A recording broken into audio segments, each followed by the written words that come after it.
Samajwadi party के लोग तो आपके जनपद का नाम भी मिटा देना चाहते थे। यानी उन्होंने जितने भी बाबा साहब भीमराव अंबेडकर के नाम पर कन्नौज में मेडिकल कॉलेज का नाम हटा दिया। अरे वहां तो चाचा और भतीजे में ही जंग लगी हुई है। नियुक्ति आती थी, पूरा परिवार वसूली में मस्त हो जाता था।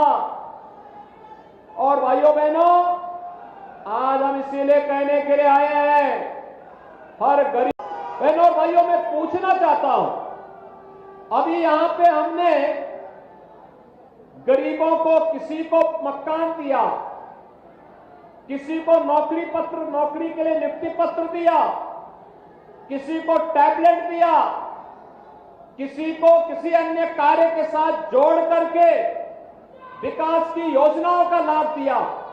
आप मुझे बताइए, ये डबल इंजन की सरकार नहीं होती, डबल इंजन की सरकार नहीं होती तो क्या ये 56 लाख गरीबों को उत्तर प्रदेश के अंदर मकान मिल पाते क्या? और क्या ये सपा और कांग्रेस के लोग दे पाते? अरे वहां तो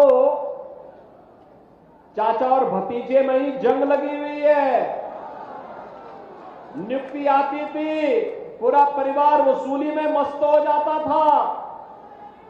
और भाइयों बहनों, आज हम इसीलिए कहने के लिए आए हैं, हर गरीब को उसकी आवश्यकता के अनुरूप आवास की सुविधा, जमीन का पट्टा, आयुष्मान भारत की योजना का लाभ और अन्न योजना में, गरीब कल्याण अन्न योजना में फ्री में राशन की सुविधा का लाभ ये प्राप्त हो रहा है कि नहीं हो रहा है? आप मुझे बताओ, आयुष्मान भारत का कार्ड कितने लोगों ने बनाया है? आयुष्मान भारत, 5 लाख रुपए की आयुष्मान भारत की सुविधा का लाभ, देखो ढेर सारे लोग हैं। गरीब कल्याण अन्न योजना में राशन की सुविधा का लाभ फ्री में कितने लोगों को प्राप्त हो रहा है? देखो, क्या ये पहले मिल पाता था? भाइयों बहनों, यही है डबल इंजन की सरकार का लाभ। हम प्रदेश में 15 करोड़ गरीबों को फ्री में राशन की सुविधा का लाभ दे रहे हैं। हम लोग फ्री में प्रदेश के अंदर जहां पे मकान, वहीं पे प्रधानमंत्री स्वामित्व योजना में इस योजना का लाभ, वहीं पे उसका मालिकाना अधिकार उस परिवार को उपलब्ध करवाया जा रहा है। भाइयों बहनों, आज सरकार की योजनाओं का लाभ बिना भेदभाव के और गांव हर गरीब को दिया जा रहा है। कहीं हाईवे बन रहा है, कहीं ग्रामीण वे बन रहा है, कहीं पे हम लोगों के द्वारा एक्सप्रेस हाईवे का निर्माण किया जा रहा है, तो कहीं उद्योग निर्माण के लिए क्लस्टर विकसित किए जा रहे हैं। अभी जब मैं आया तो अंबेडकर नगर के भी 2 उद्यमियों को हम लोगों ने यहां पे उद्योग लगाने के लिए सर्टिफिकेट जारी किए।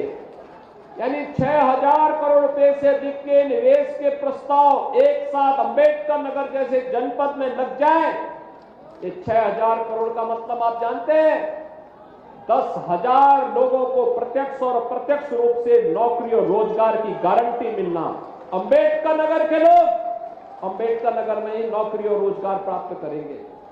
हर घर नल योजना के माध्यम से, हर घर नल की योजना के माध्यम से आज आपके जीवन में परिवर्तन करने का कार्य हो रहा है।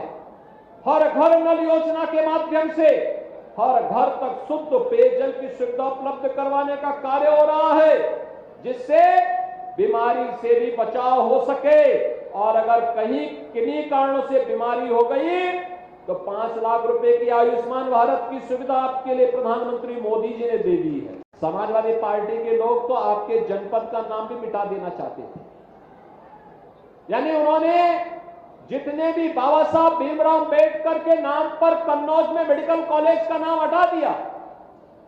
हमने फिर से जोड़ दिया, हमने कहा बाबा साहब भीमराव अंबेडकर भारत के संविधान के शिल्पी थे, उनके नाम पर कोई समझौता नहीं हो सकता। समाजवादी पार्टी दलित विरोधी है, उन्होंने भले ही नाम मिटाया होगा, हम फिर से बाबा साहब के नाम पर वहां के मेडिकल कॉलेज का नामकरण करेंगे।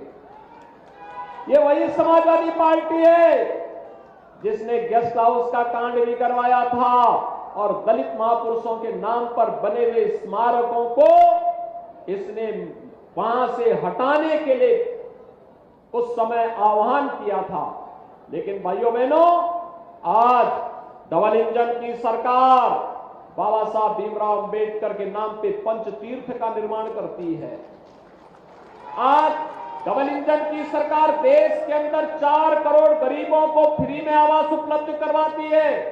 पहले गरीब का आवास दे दिया, भगवान के भक्त को पहले आवास दे दिया और भगवान का मंदिर का निर्माण तब उसके बाद करवाया गया, जिससे सभी भक्तगण बिना भेदभाव के भगवान का दर्शन करने के लिए आ सके। और आज केवल मकान ही नहीं मिल रहा है, मकान के साथ आयुष्मान भारत का कार्ड भी मिल रहा है, राशन कार्ड भी मिल रहा है, इसके साथ ही उज्ज्वला योजना का कार्ड भी मिल रहा है, बिजली कनेक्शन भी फ्री में उपलब्ध हो रहा है, निजी नलकूप धारकों किसानों को फ्री में बिजली उपलब्ध करवाने का कार्य भी हो रहा है। एक साथ इतने कार्यक्रम एक साथ। और अभी तो ये डबल इंजन की सरकार ने तय किया है, हम हर परिवार को फैमिली आई कार्ड जारी करने जा रहे हैं। फैमिली आई कार्ड का मतलब जिस परिवार को जो सुविधा अब तक प्राप्त नहीं हो पाई और पात्रता की श्रेणी में आता है, जैसे जब एससीसीसी का सर्वे हुआ था 11-12 में, तब न केंद्र में भारतीय जनता पार्टी की सरकार थी, न राज्य में भारतीय जनता पार्टी की सरकार थी। उस समय तमाम भेदभाव हुए थे। उन्हीं भेदभाव को दूर करने के लिए हमने पीएम आवास योजना के साथ साथ सीएम आवास योजना भी चलाई। युवाओं के लिए, उनके सशक्तिकरण के लिए हम लोगों ने उन्हें सक्षम बनाने के लिए टैबलेट और स्मार्टफोन वितरण का कार्यक्रम भी हम लोग कर रहे हैं। या जिन लोगों के पास सेक्स सूची के अनुसार उन्हें योजना का लाभ नहीं मिल पाया है, उसके लिए हम एक फैमिली आईडी जारी करने जा रहे हैं।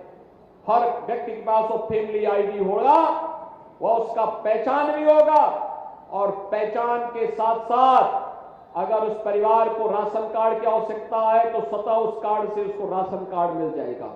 मकान की आवश्यकता है तो मकान उसी से मिल जाएगा। आयुष्मान कार्ड की आवश्यकता पड़ेगी, उसी कार्ड से सुविधा प्राप्त हो जाएगी। अगर उसके पास कोई रोजगार नहीं है उस परिवार में, एक व्यक्ति को रोजगार की गारंटी सरकार उस परिवार के व्यक्ति को जरूर उपलब्ध करवाने का कार्य करेगी। इस बड़े कार्यक्रम के साथ सरकार आज उसको जोड़ने के लिए आई है।